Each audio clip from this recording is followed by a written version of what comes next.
Luck comes and goes like a thief in the night. Here 1 minute, gone the next. Some women want children but can't have them. Others have children but can't keep them. Some babies are born into loving families.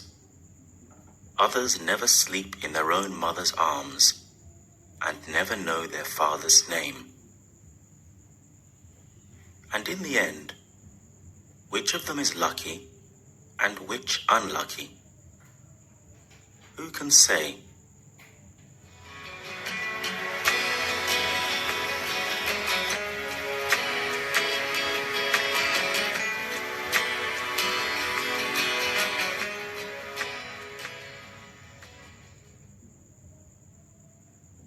The wind whispers through the walls of the little wooden house, blowing the flame of the smoky lamp from side to side.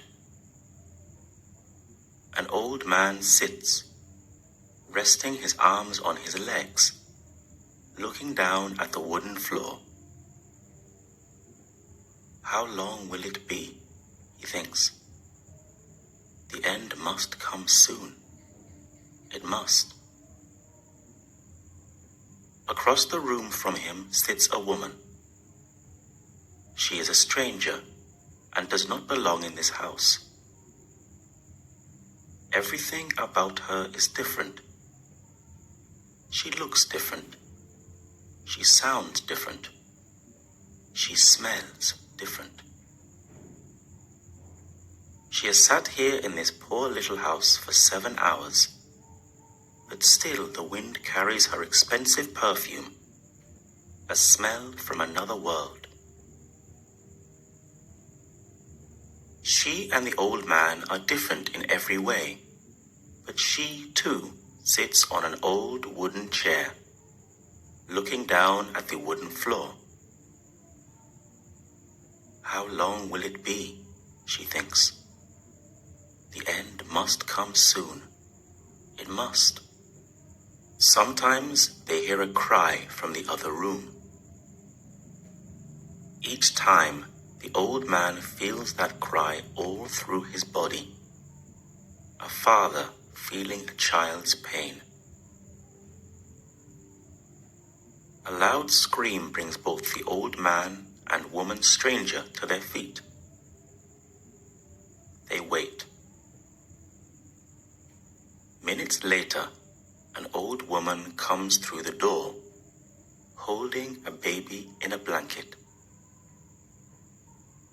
The blanket is new, brought by the woman stranger. She now takes the baby from the old woman, but she does not move the blanket to look at the baby's face. She is not interested in that. She leaves the house without even a goodbye to the old man. It is months before a baby is taken away in the night from a mother who is a child too young to be a mother. It is months before a father decides that he must lock his daughter in the back room. He must do this because he loves his daughter, and she will never find a good husband if people know her dark secret. It is months before a child with long feet like his father and a curved eyebrow like his mother is taken away in the night. A child who will never see the long feet of his father or the curved eyebrow of his mother.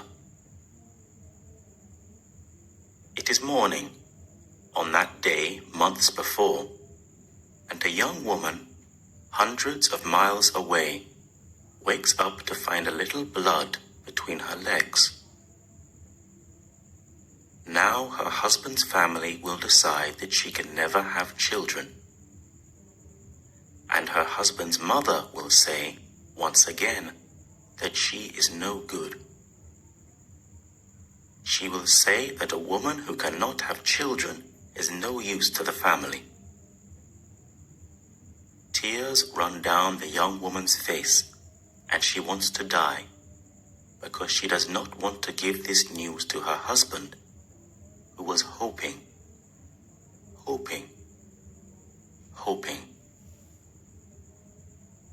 What can he do?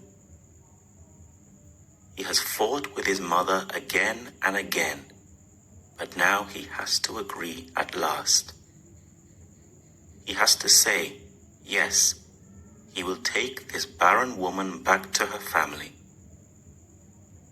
There is no use for her here.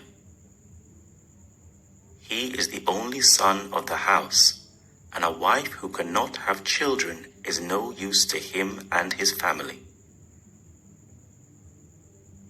The trouble is that he has learned to like this woman who is his wife. Maybe he has even learned to love her. He talks to her softly while she cries in his arms. "We will do something," he tells her. "We will do something." They travel to a country which is at war, where the people live with death every day of their lives.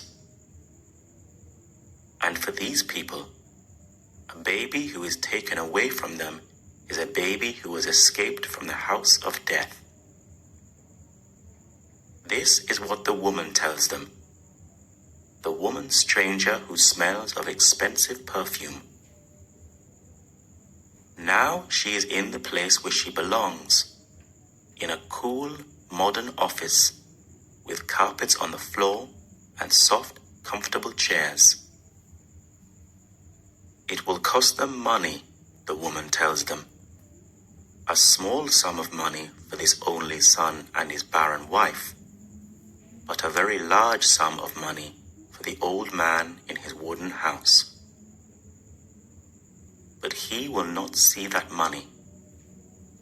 It is not for him. Months later, the only son and his barren wife have a small boy, a baby with long feet and a curved eyebrow. They are happy. There is a grandson in the house, and the family name will continue. The boy will eat well every day. He will have the love of a family around him. He will never be hungry. He will never know war. He will never have to live in fear and in pain, without friends, without hope, without love. Years are gone, and a young married woman with a curved eyebrow cooks rice in a pot over an open flame. She looks at her small daughter, who shakes her fat little feet at the sky. And like a dream that never ends, the woman sees the long feet of a child who will never know where they came from.